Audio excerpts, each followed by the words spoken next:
Thank you all for joining us. Yesterday was an incredibly difficult day for all of us in Louisville.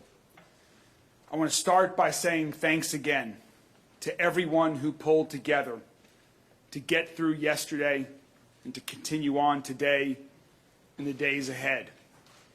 First, that starts with our police officers. Chief, to you and your entire team, thank you all very much. In particular, thank you to Officer Wilt, Officer Galloway, who were two of the first officers to arrive on the scene to confront the assailant and to save lives. You and all of the colleagues at LMPD were true heroes yesterday and every day.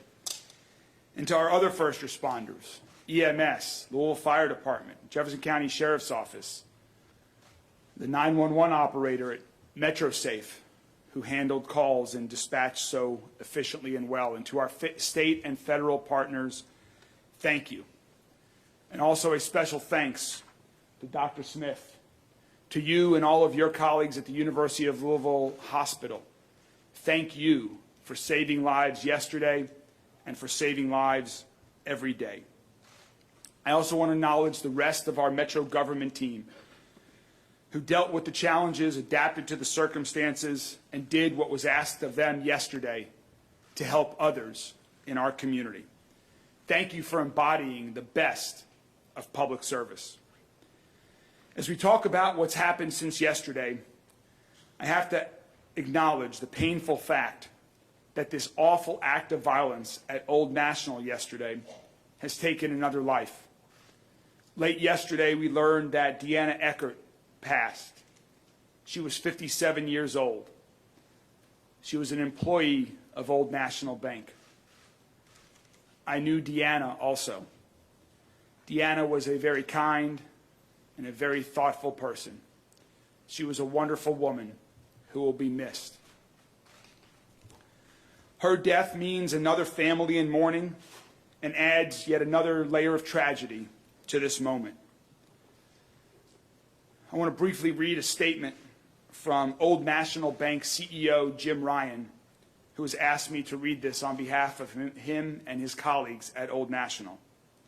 Quote, "There are no words to adequately describe the sadness and devastation that our Old National family is experiencing as we grieve the tragic loss of our team members and pray for the recovery of all those who were injured.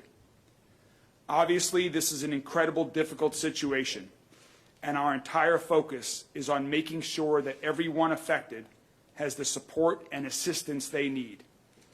On behalf of everyone at Old National, I also want to acknowledge and thank Louisville law enforcement, the medical community, and state and local officials for their incredible response to this tragedy.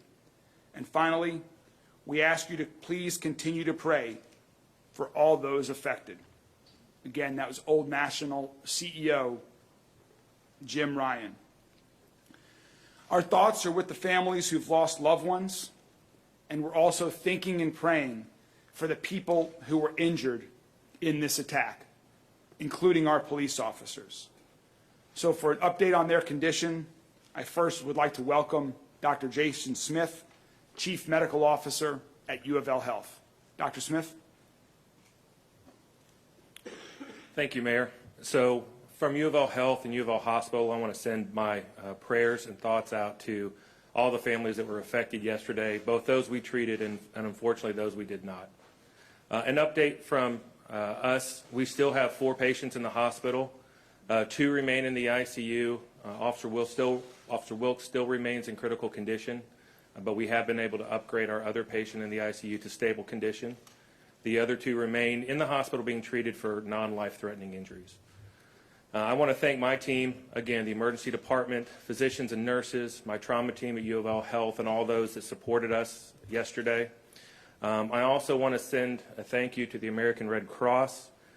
We used 170 units of blood yesterday to treat these victims, which far outstrips our hospital capacity, and their ability to get us that blood to save those lives helped save those lives.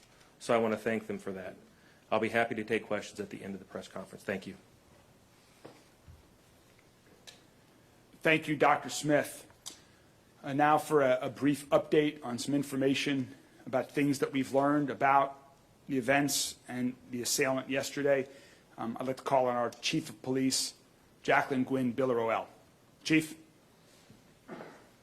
To the mayor and everyone who is in attendance on today, we have learned that the suspect in this incident was a current employee with Old National Bank.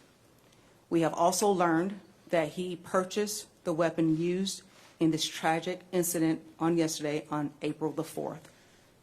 He purchased the weapon legally from one of the local dealerships here in Louisville. We have executed a search warrant on his residence, and we have recovered items, and we cannot get into specific details on what we recover at this time because, again, the investigation is ongoing, and we want to make sure that we're providing accurate information. The family deserves that, and the community deserves that. We also would like to share that later on this afternoon, we will be releasing body-worn camera footage of the incident. And so that information at the time will be released to you and the location, so everyone will be privy to that information. Thank you. Thank you, Chief. We need to acknowledge that a tragedy like this affects everyone. I've already talked about some of our first responders and colleagues in Metro government. Thanks also to the faith leaders and social workers and mental health professionals who provided comfort and counsel to people in understandable distress. I also want to acknowledge the teachers and parents who had to have difficult conversations with our children throughout our community about this inexplicable act of violence and cruelty. We're all feeling shaken by this, and scared, and angry, and a lot of other things too. It's important that we come together as a community to process this tragedy in particular, but not just this tragedy. Because the reality is that we have already lost 40 people to gun violence in Louisville this year, including another young man yesterday, just a few blocks away from Old National Bank, shortly after this tragic incident happened. That was a separate targeted incident, but the result was the same. Needless tragedy, needless loss of life. In order to help the people of our community, of our great city, come together and deal with this outbreak of tragedies, to grieve, to pray, to unite, I'd like to announce that we are going to be hosting a vigil tomorrow, Wednesday, at 5 p.m. at the Muhammad Ali Center Plaza. This vigil will be to acknowledge the wounds, physical and emotional, that gun violence leaves behind. It will be an interfaith opportunity for our entire community to come together, to grieve, to heal, to begin to move forward. We also know that Wednesday is a night of worship for many across our city. And so, working with Paul Callanan and his colleagues at the Office of Safe and Healthy Neighborhood, we will be having grief counselors at over a dozen churches throughout our city that have regularly scheduled worship on Wednesday evenings as well. We invite the entire community to join us at the Muhammad Ali Center tomorrow at 5 p.m. And also, if you prefer to worship on your own, again, we will be providing some grief counselors, and we'll have a list of those churches where members of Office of Safe and Healthy Neighborhood will be located by mid-afternoon today. And I want to thank the Muhammad Ali Center for hosting this vigil on such short notice. One really loving thing in the midst of this tragedy has been the sheer number of people locally and around the world who've shown such love and support for our city. It means a lot to my wife, Rachel, and I, we are deeply grateful on behalf of everyone in Louisville for those who have reached out from beyond and within our city borders. There are so many people who want to do something, who have offered to help, who see this nightmare unfold and want to make it better somehow. We love and appreciate that so much.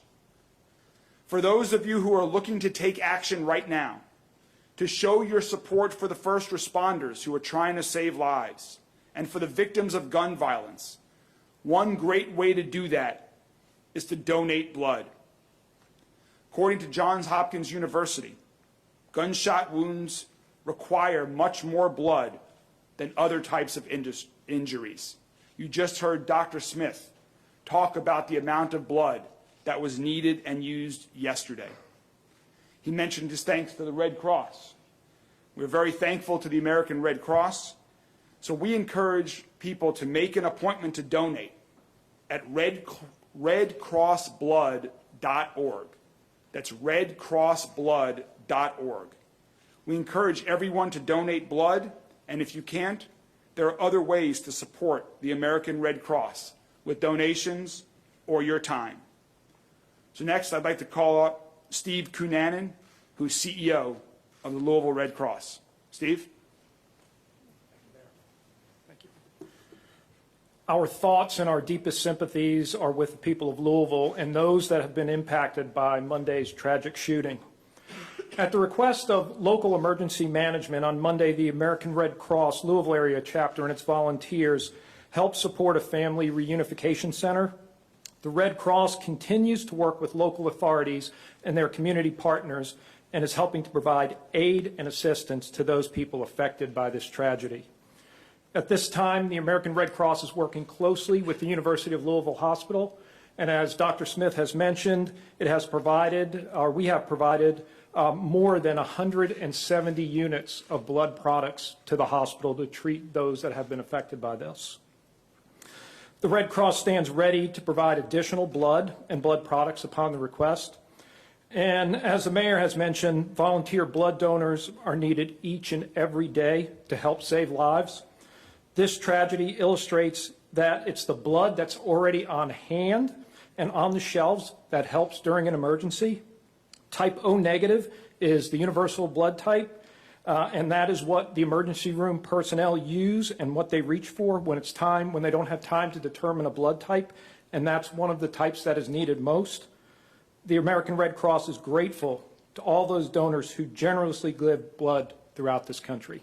Thank you.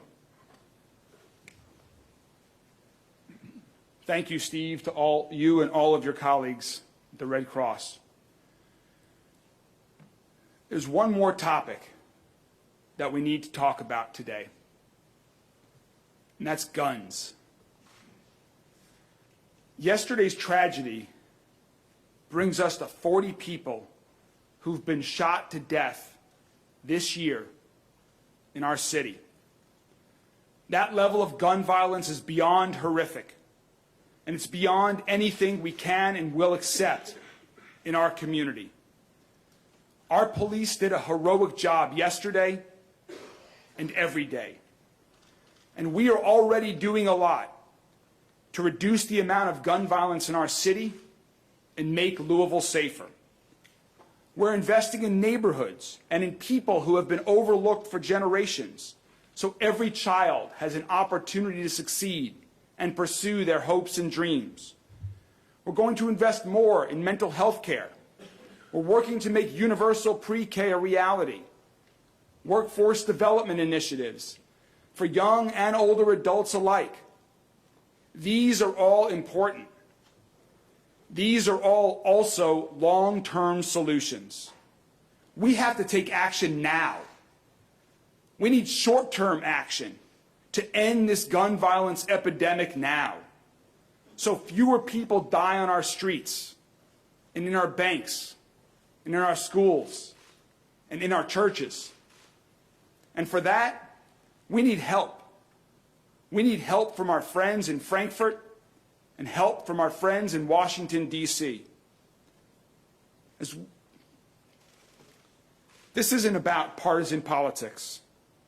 This is about life and death. This is about preventing tragedies. You may think this will never happen to you, never happen to any of your friends or loved ones. I used to think that. The sad truth is that now no one in our city, no one in our state, no one in our country has that luxury anymore. Last year, I survived a workplace shooting. And now yesterday, I've lost a very close friend in another workplace shooting. 5 more families have lost a loved one. It has happened in Louisville. It could happen in Paducah, in Pikeville, or in Covington. This is happening in America everywhere, and will keep happening until we say enough and take meaningful action. Congressman McGarvey will talk about some things at the federal level, so I'll address what we can do at the state level.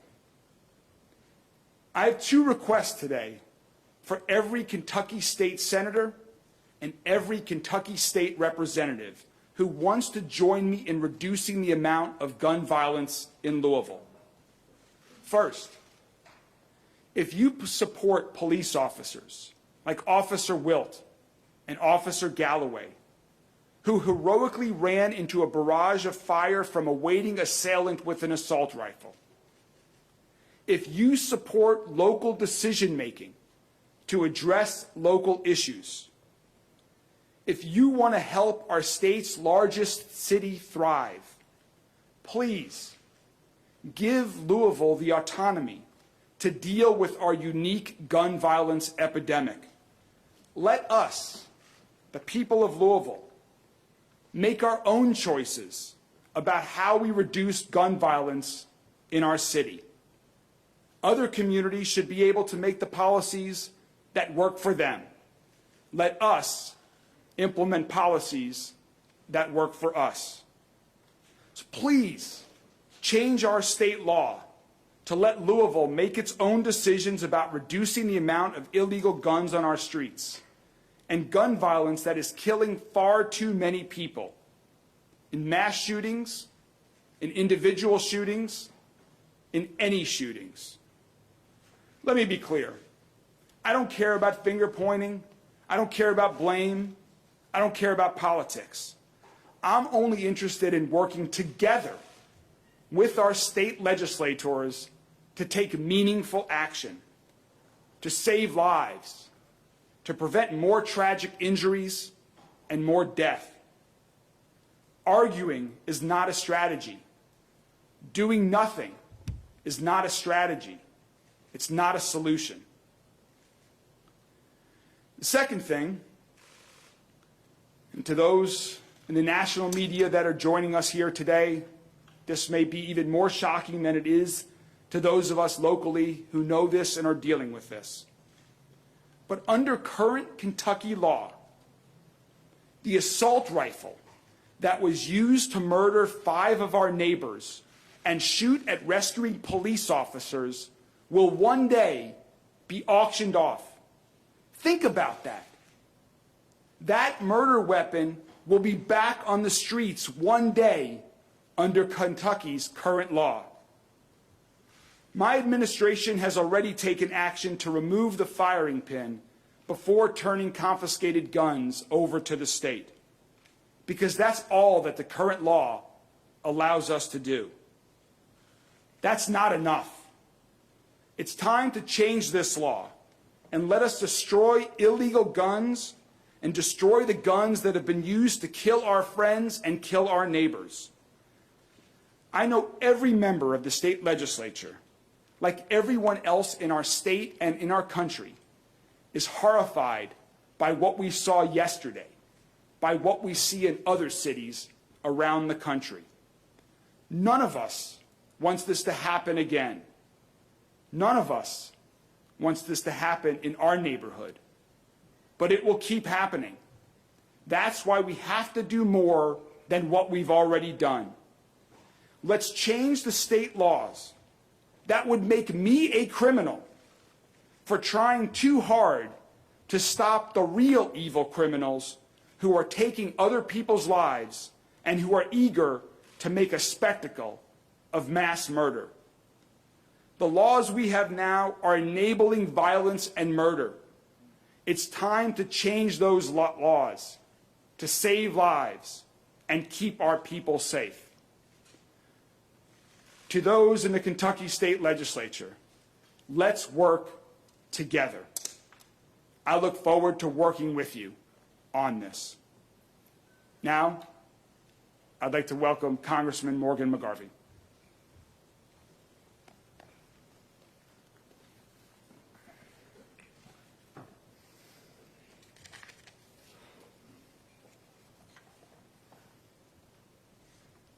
Morning.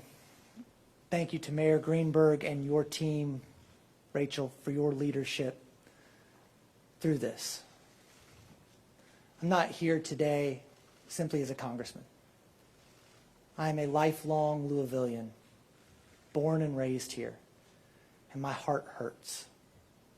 I got the call yesterday when I was in Washington, D.C., and we didn't know exactly what had happened yet, but you got that feeling of dread, that something's wrong. This isn't normal. And then more information starts coming out. And the heartbreak begins. And the names start coming out. And we know them. And they're friends. Because this is Louisville. Louisville, Kentucky. The biggest small town in America.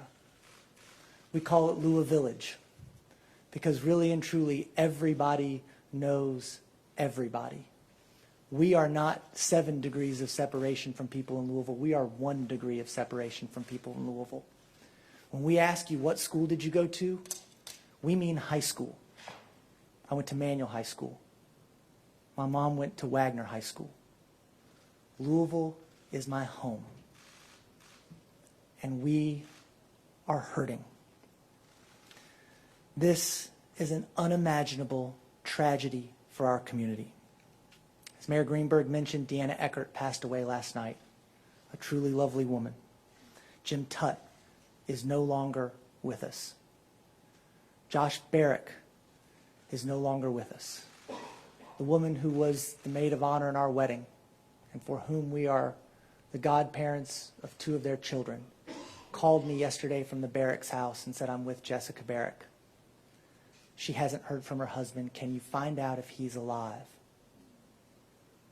I called LMPD, and as they did everything yesterday, were quick in their response. I had to call back and say, "I cannot confirm anything, but he is not on the list of survivors."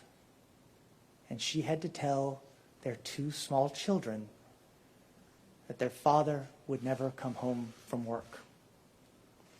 Juliana Farmer is no longer with us. Tommy Elliott, my friend,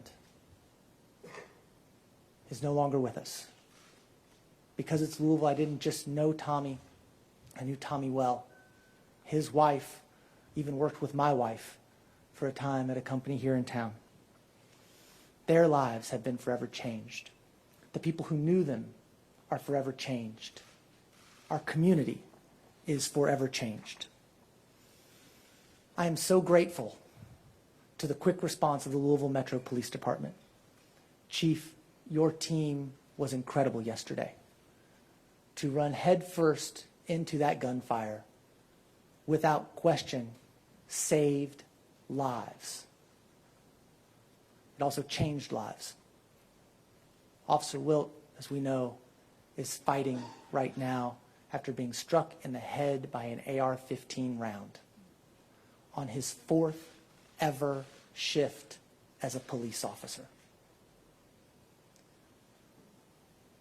To the team at U of L, thank you. Dr. Smith, again, this is the collateral damage of gun violence. Every person who touched these victims and these officers had to deal with this trauma and will have to process this trauma in their own way. Thank you also to all of our first responders, the Louisville Fire Department, our emergency medical technicians, to the FBI, to the ATF, to everyone who is involved. Continue to pray for the people recovering. They need it, and we want it. Today and in the weeks ahead, we are grieving. We are hurting. We are heartbroken. We are despondent. But we are Louisvillians. And that same close-knit community that creates this heartbreak will knit together the strength that brings us back. I'm proud of the mayor and his team for the job they've done. I've talked with the governor. I've also worked with federal authorities, talking with Secretary Mayorkas at Homeland Security and the Vice President of the United States. They are sending additional resources to Louisville, including counseling resources. Unfortunately, this is not the first, second, or third time an incident like this has happened in our country. They know what to do, and they're going to be helping us out. I will continue with our federal and local officials to mobilize the resources we need, working with our police departments, our faith leaders, our city and state leaders to make sure that our city receives what it needs to begin healing. And we need to take this grief and turn it into action. I am a person of faith. I was raised in the church. We've raised our kids in the church. Please, if you are a person of faith and you want to give us your thoughts and your prayers, we want them. And we need them. Our community is hurting. But we need policies in place that will keep this from happening again, so that thoughts and prayers do not have to be offered to yet another community ripped apart by the savage violence coming from guns. Look at what's happening. I had somebody tell me the other day, don't make this political. Fine, don't make this political. People's lives aren't political. Public safety isn't political. Put those policies in place that put people first. People over guns, kids over guns, public safety over guns.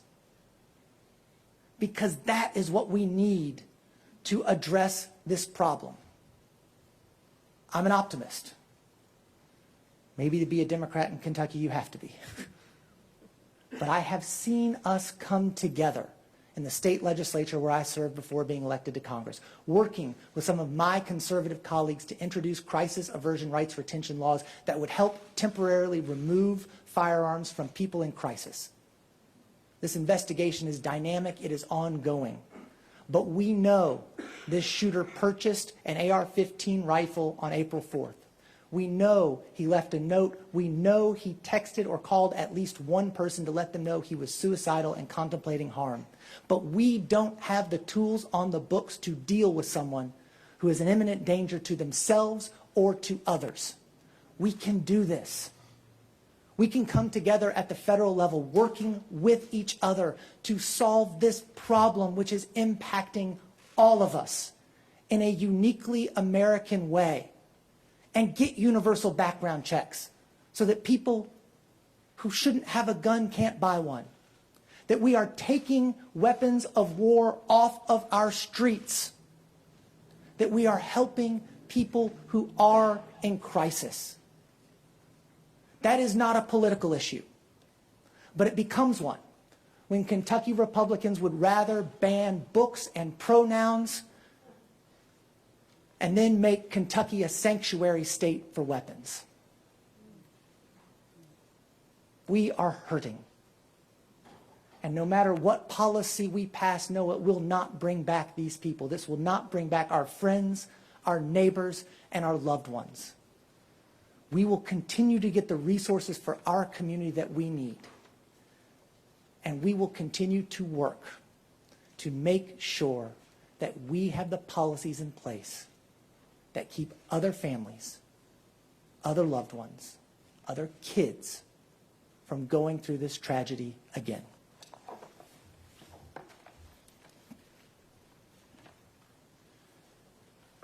Thank you, Congressman McGarvey. Dr. Smith, the chief, Congressman, myself, we're available to take some questions from the media, and because we have many people joining us that we don't typically see, if you could please just let us know what your outlet is as we call on you. Yes. Sir, I'm from CNN, Mark Morales. If you could speak a little bit, or maybe the police chief could speak to the actual motive, have you made any grounds on that? It's actually cited. Do you know what the motive is? And secondly, it sounds like there was a lot of planning for this. The note that was mentioned that was last to purchase the weapon on the 4th. Could we get some more details about that and what the level of planning was for this? The chief might have some other things to add. I don't believe we have any other information to provide at this point. As the chief mentioned earlier, we have been able to confirm that he was a current employee of the bank and when he purchased the weapon. But, Chief, do we have anything? There's nothing else further at this time, but we do know that this was targeted. He knew those individuals, of course, because he worked there. And the evil that was played out on yesterday, taking those lives and injuring so many others, just truly unfortunate. But again, the investigation is ongoing, and whatever we uncover, it will actually be revealed to everyone.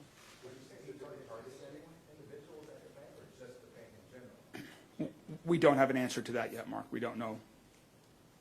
We just know what the results are, and we will certainly continue that as part of the investigation.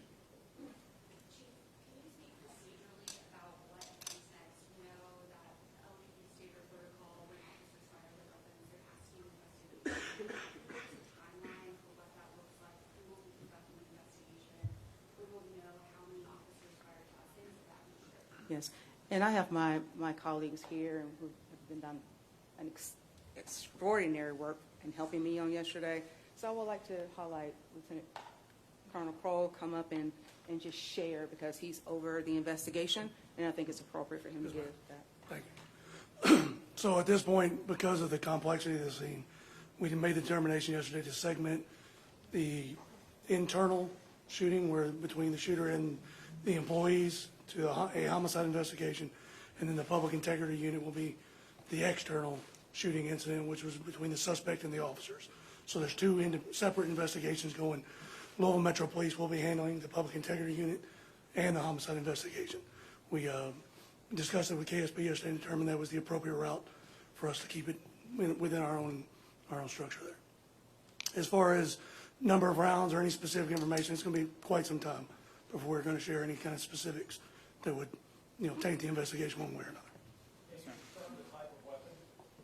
As I think we've said multiple times, it was an AR-15. Yes, sir. Yes, ma'am. Adrian Rise from CNN, and my question is for Dr. Smith. Thank you first to all of you for being here. Can you just share with us what is on your heart and what that process was like when you were the team who had to operate on Officer Gates, and how long the surgery took? Sure. Well, I won't get into too many specifics about the patients we're currently caring for. We did operate on 3 of them yesterday that required emergency operations.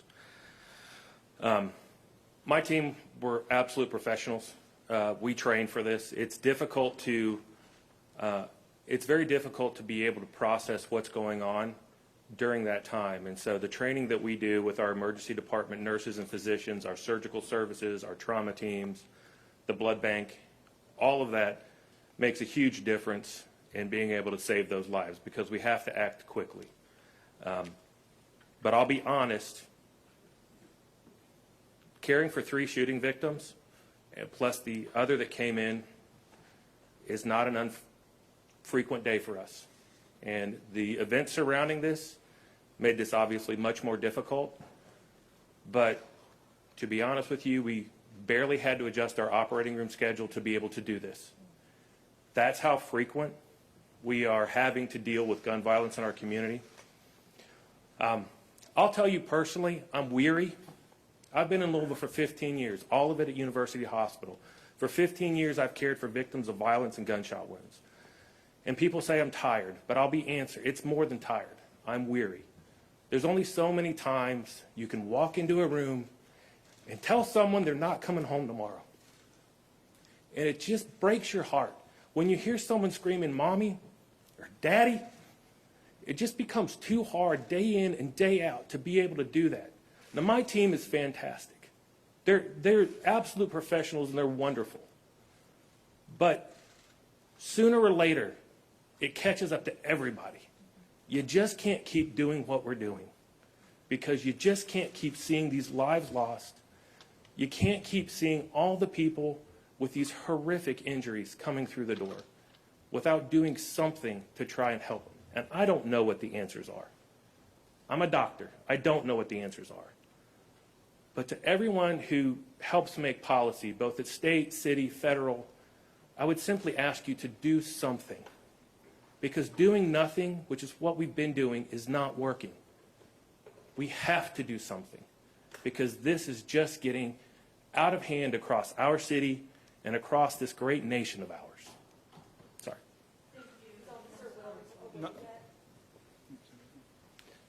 Yeah, he's still in the ICU. He's still sedated.